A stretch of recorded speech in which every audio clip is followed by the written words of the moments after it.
Hello, Bookspace Besties. Welcome to another episode of Bookspace Chatter. Today we have the incredibly talented Emma Simmerman with us. And when I tell you that I was so excited she was up for doing an episode because her book, Here Lie All the Boys Who Broke My Heart, is one of my favorite books that I've ever read. It was one of my most anticipated reads of the year for 2026, and I was so nervous that I wasn't going to be sent the ARC when her publisher reached out and was like, "Hey, would you like a chance to that?" And I was like, "Yes, yes, please."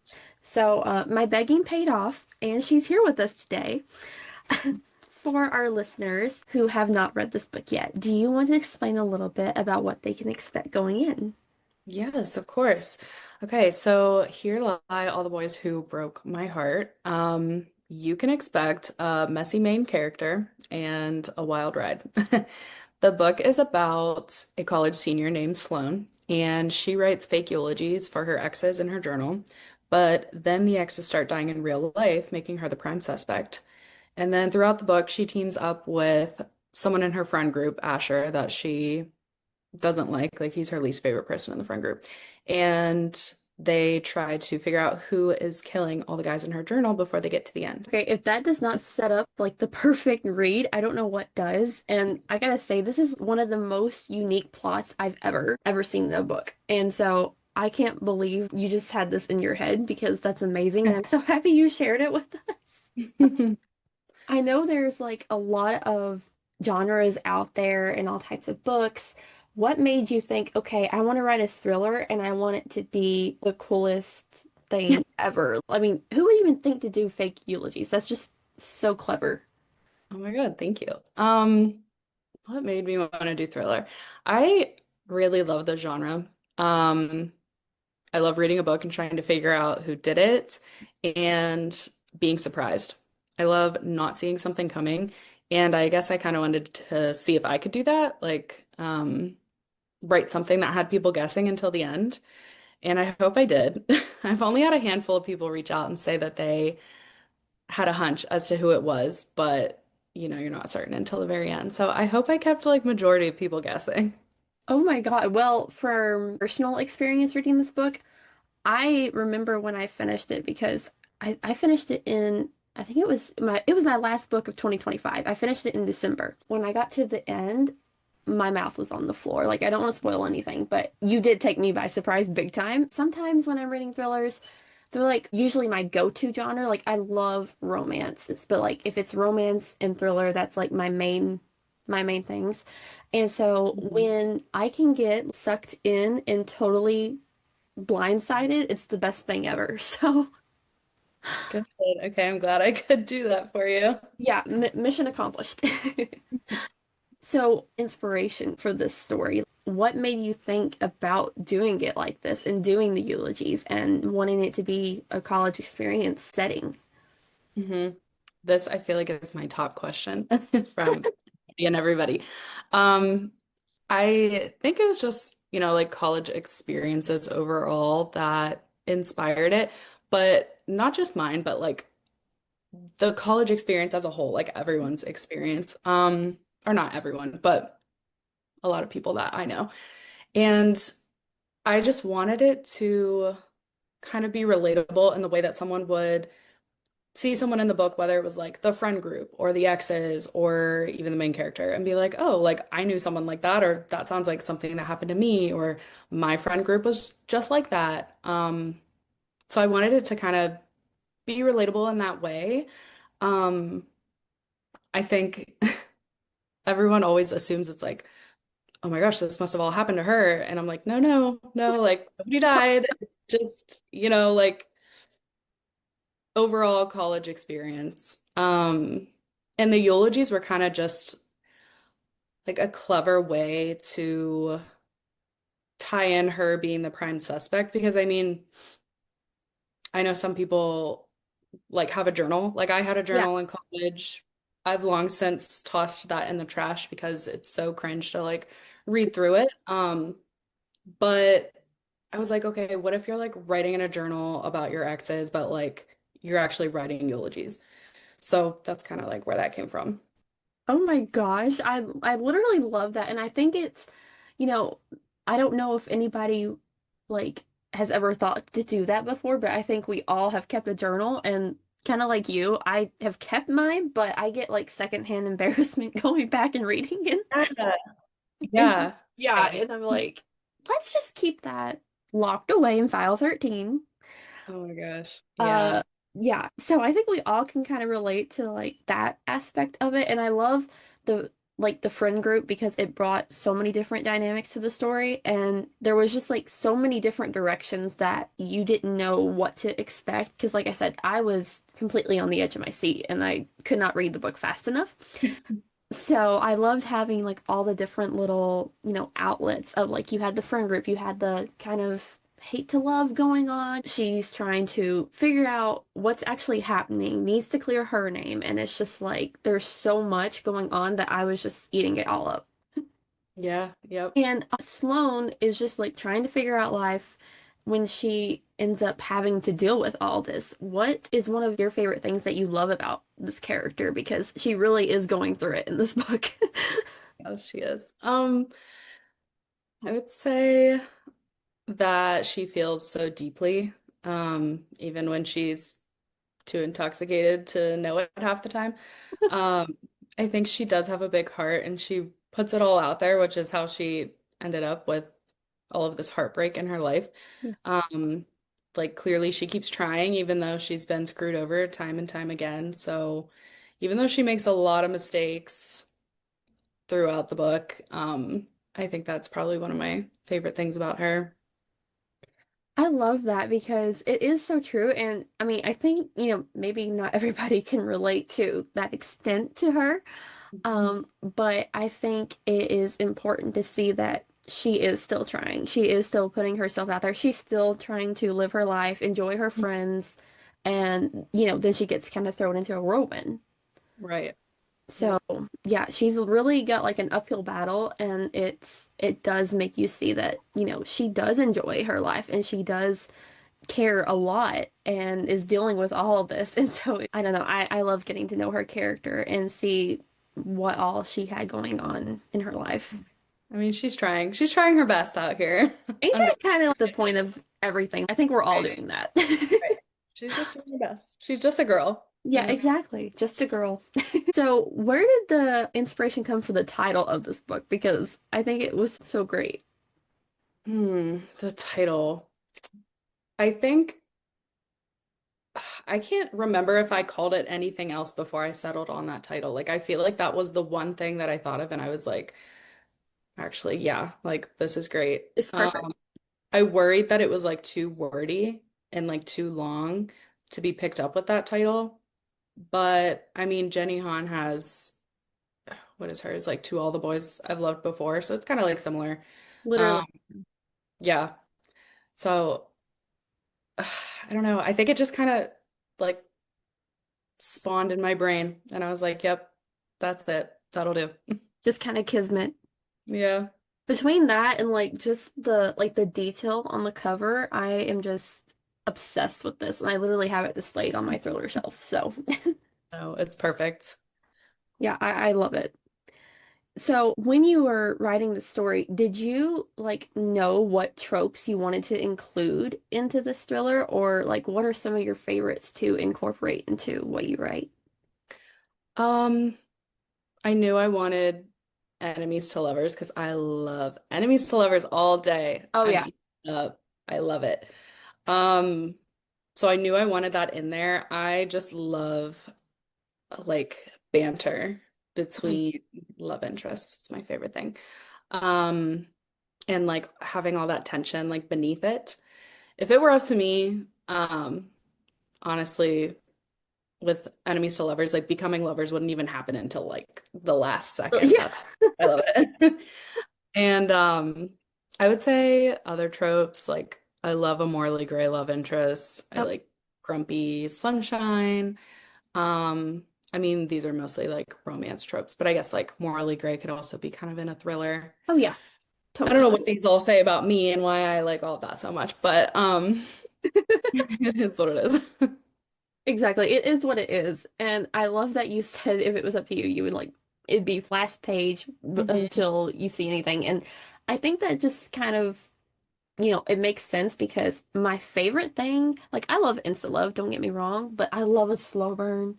I do. Yes, slow burn's so good. I know. I mean, like, who wants like the immediate gratification? Give me the angst. Right, right. Like I don't want it right away. Like make me work for it, you know? Exactly, because then it's just like totally worth it. And I don't know if you agree, but I am a TV aholic. Like, I have watched so many different series. And for me, I always loved The Chase. And when my favorite couple got together, especially if it was like really early on, it was like you lost a little bit of that. Like, yes, I'm happy, Yeah. but where is the longing? Where is the tension? Right. Right. No, Yeah. I totally agree. Okay. I'm glad you get me on that because I just always loved it. The will they, won't they. I just think that Hmm. makes it so entertaining. And so I don't want to give anything away about this book, about the plot, but what was it like for you writing it and trying to think how you were going to keep readers on their toes? Did you know how you wanted the book to end when you were writing it, or is that something that just kind of happened? Hmm. Um, I always knew about the first twist, I guess. Like who the killer was gonna be. I knew that from the start. And then as I was writing, I was just kind of like sprinkling in suspects. Um, the second twist, I actually didn't think about doing that until I was almost done writing it because I just love a twist after the twist. Oh yeah. I love like when you think you have it figured out and then it's like, actually, no, you don't. Yeah. Um, Wait a minute. No. and so that last or the second one like came to me later in writing it. And I know a lot of people were like devastated over that. Obviously, I won't say because that's a big spoiler. Um, but I had people like, why would you do something like that? Like, why would you do that? And before it was even published, like there was some question about like taking that part out completely. And I was like, no, I'm standing 10 toes down on that ending. Like, that's not going anywhere.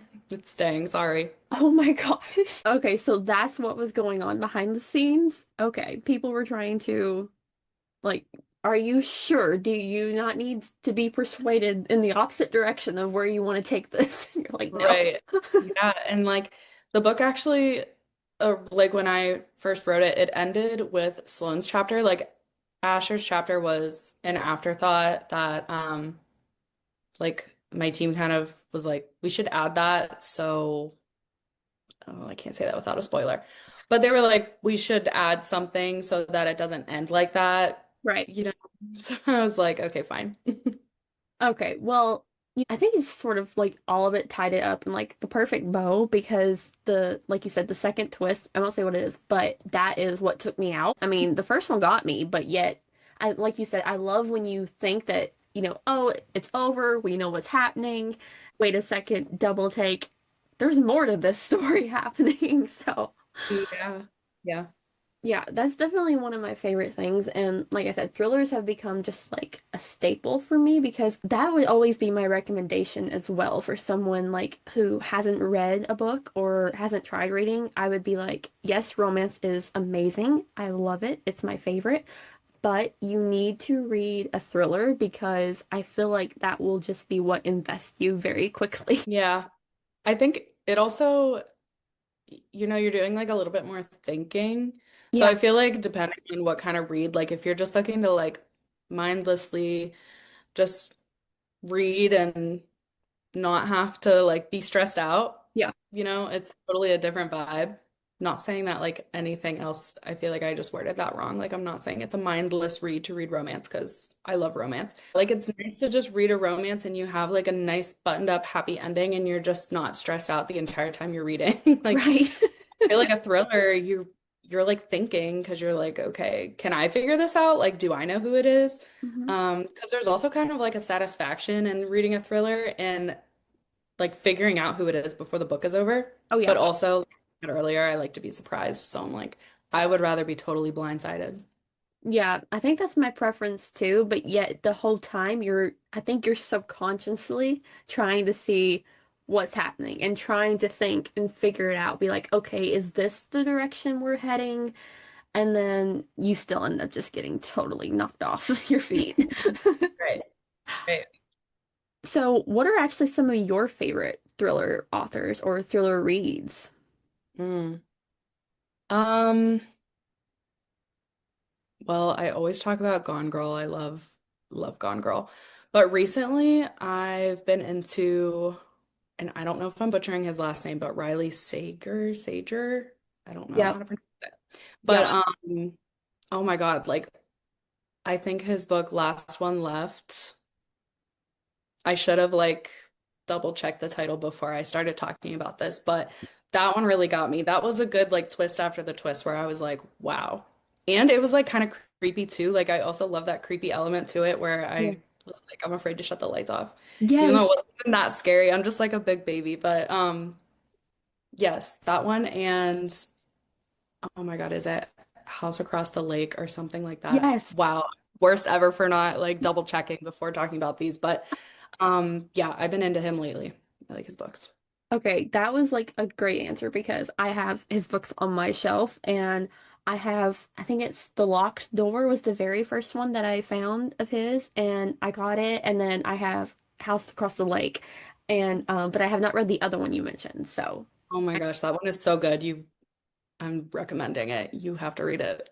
okay, I will be adding that to my TBR because we never stop filling it up because Okay, that's just the thing. great. So, did you always want to write or how did that journey come about for you? Kind of. I feel like, when you're a little kid and you have like a million aspirations, like I think I wanted to be like a marine biologist and also a vet and also like at one point a children's book author slash illustrator is like exactly what I wrote down. Um, and I used to make these like books for my mom, but they were just like paper that I drew on and stapled them together. And I mean, that was like what I would say that I wanted to do as a little kid. And then when I got into like middle school, I was really big into reading in elementary, middle, and high school. And I think in like middle school, I started writing like Twilight fan fiction, just like in a notebook that I kept under my bed that I Oh, also threw out later in life because looking back at that, that was also so cringe to read. Um, and then like in high school, I would always like talk to my one friend who also read a lot like about ideas for books, and that was like dystopian era. So like all these ideas we're having were like dystopian. And I was like, oh, it'd be so cool to write a book, but I don't even know where to start. And then I went to college. I did not go for writing at all. I actually went for graphic design and then I switched to advertising. oh wow. And I know. I did have a professor who suggested that I go into professional writing during one of my like writing one or two classes, and I was just like, yeah, okay. And then just kind of like put it aside, didn't think about it again. And then after graduating, I started working at Joann Fabrics Corporate, because it's in Ohio. And I was there for like 7 years. And so like 3 years ago, I was kind of like getting back into reading because I kind of took like a reading hiatus and I was like talking to my sister who also reads a lot and I was like I have this really good idea for like a fantasy because then like fantasy was popular. So I'm like all the ideas that I'm having are based off what I'm reading and I was like oh my God, like I want to try to write this fantasy. So I actually was attempting to write a fantasy trilogy before this, Oh but I wow. had this like idea in my notes app in my phone like since college and I was like maybe I'll just try writing like both because one is like world building in a fantasy is Right. like extremely hard. Yeah. I was like, I kind of just want to write something real, like something that's more familiar. Mhm. And I finished this one first, and I was like, okay, actually, this isn't that bad. So I was like, I'm gonna do some research and see if I can get this published. Um, and I almost didn't because I was convinced that like to get published, one of the requirements was that you had to have like an English degree or like creative writing or a master's or something like that.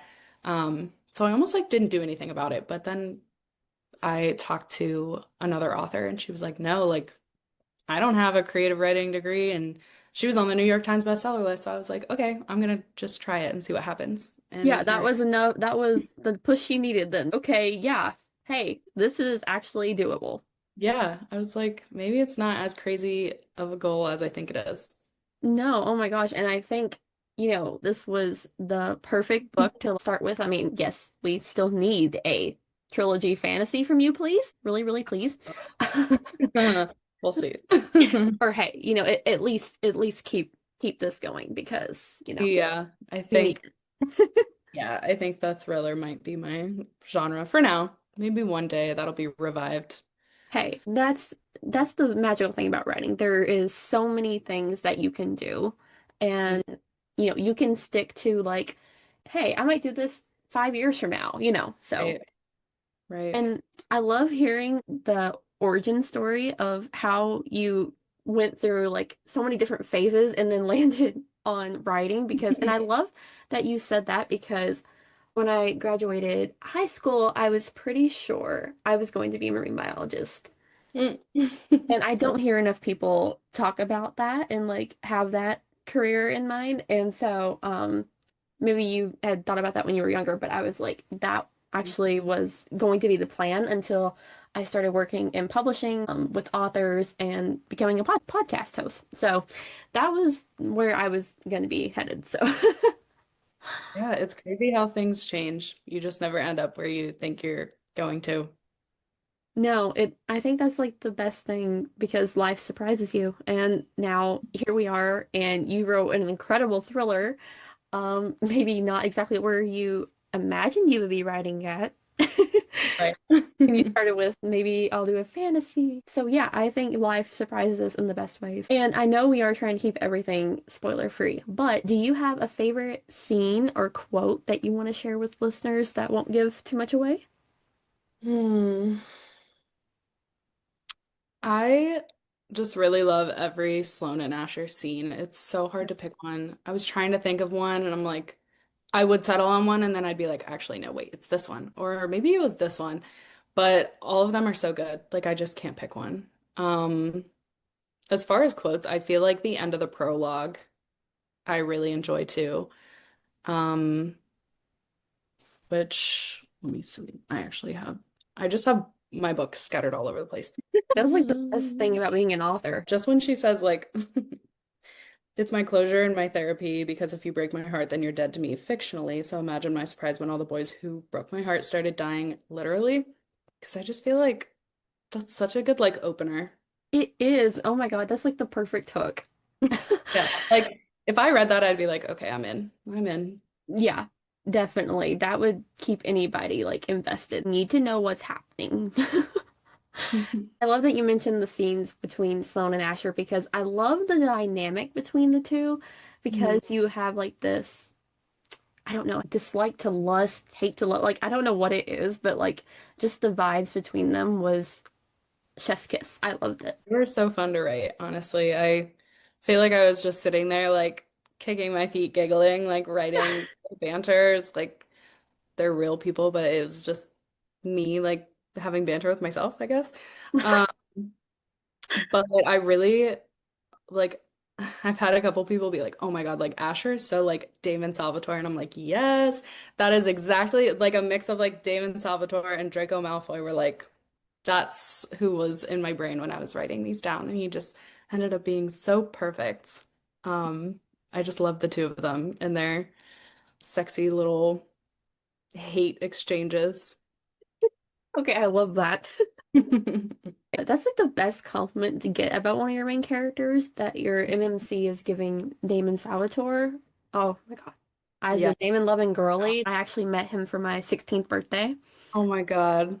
Yeah, I'm never recovering from that. He hugged me, fist bumped me, and he told me happy birthday. And yeah, I got to go to the Q&A, and it's funny, I lined up, which that's been like, shoot, I don't know, 8 years ago now, 9 years, somewhere around in there. I lined up to ask two of the other cast members because they were swapping out panels, and I didn't get to ask my question.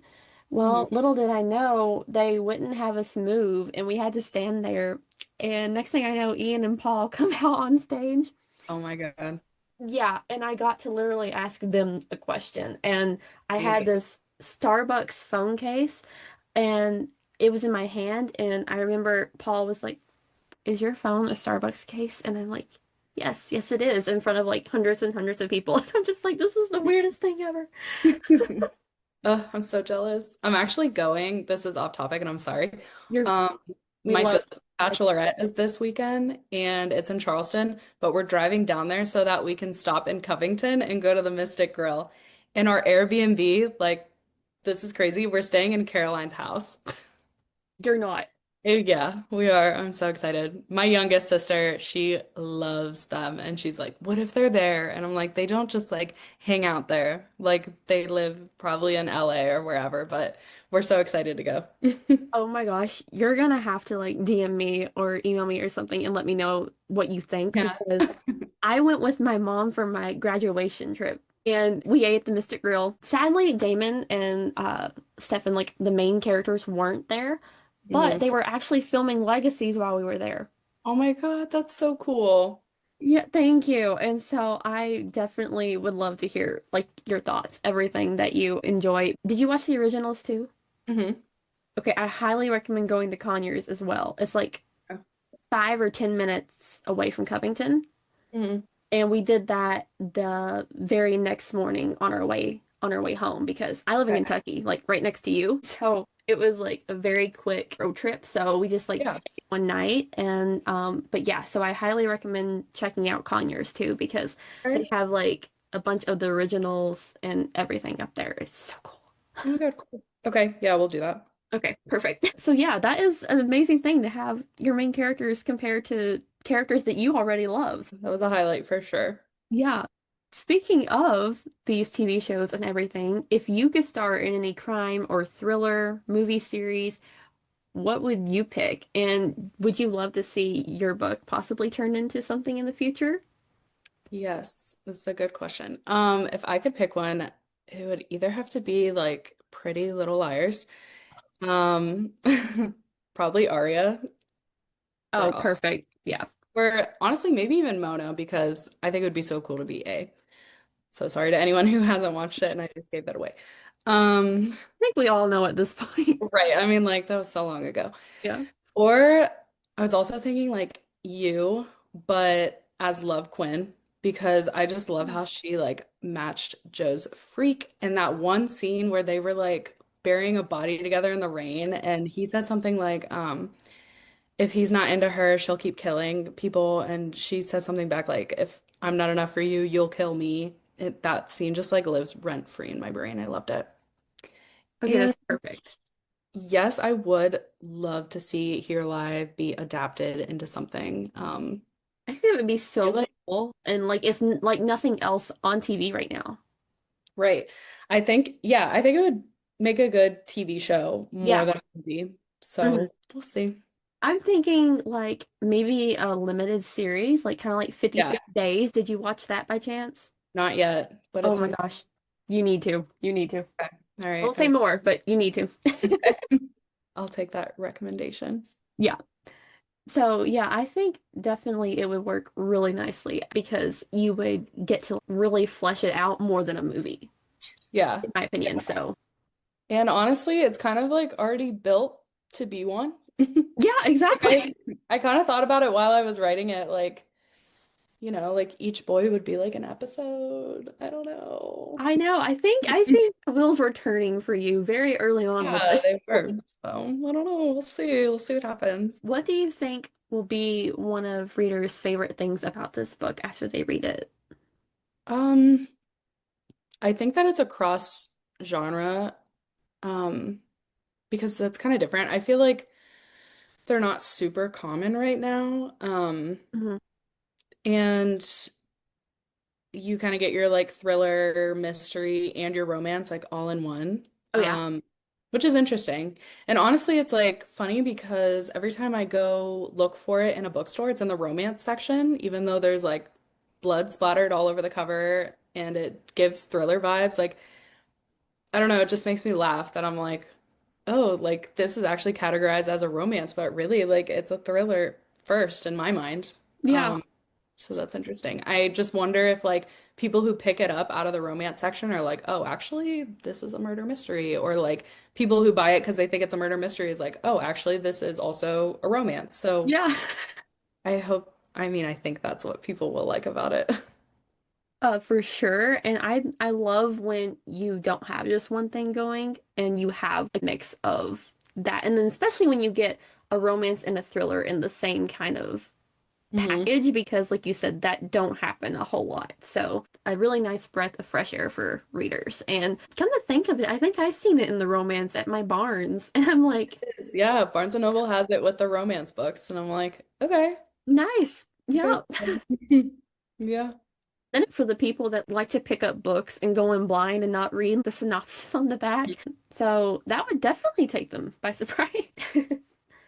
Well, thank you for wanting to join me for an episode this week. I'm so excited to have had the chance to chat with you. I always like to end with a very sometimes difficult question. Sometimes people know exactly where they're going with the answers, but what three words would you use to describe Here Lie All the Boys Who Broke My Heart?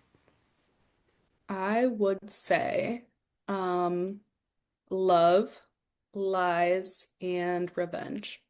Okay, you were so quick with that. That was very savvy, Mhm. and I think that's the perfect combination. Yeah, those are it. Those are the words. That's all it is right there. Love, lies, and revenge. Well, hey, to our listeners, if that doesn't get you excited to add this book to your shelf immediately, I literally don't know what will. Because, like I said, I had the absolute time of my life, and I was so happy that my begging paid off, and you and your publisher so kindly sent me a proof. Um, Yeah, so like I said, this book has lived rent-free in my mind since I read it in December because no, I could not wait closer to publication. No, I did have to post about it, but I'm like, no, Right. I need to know right now. Yeah. Um, it's definitely became one of those thrillers that I have recommended to everybody. And my aunt, she loves thrillers, and I was like, okay, you need to read this book. And she immediately followed you and was like, yes, sign me up. So a lot of people are getting excited to pick up this book. Thank you so much for wanting to join me for an episode. For our listeners, I will have all of Emma's social media linked in the description box of this episode, along where you can find her books and check them out for yourself, add it to your list, put it on your TBR, and then you need to get you a physical copy because, I mean, it's so pretty. Love it. Beautiful. And it's got like the washi tape kind of look to it. It's just iconic. Mhm. Yeah, thank you so much for joining me this week. It was a pleasure getting to chat with you, and I love getting to hear what it was like for you creating these characters. Yeah, of course. Thank you so much for having me. This is so fun. I love talking to people about the book. Of course, I'm so glad that you wanted to come on an episode, and yeah, I can't wait for everyone to add this to their TBRs. So thank you to our listeners, and we will catch you same time next week's Book Space Besties.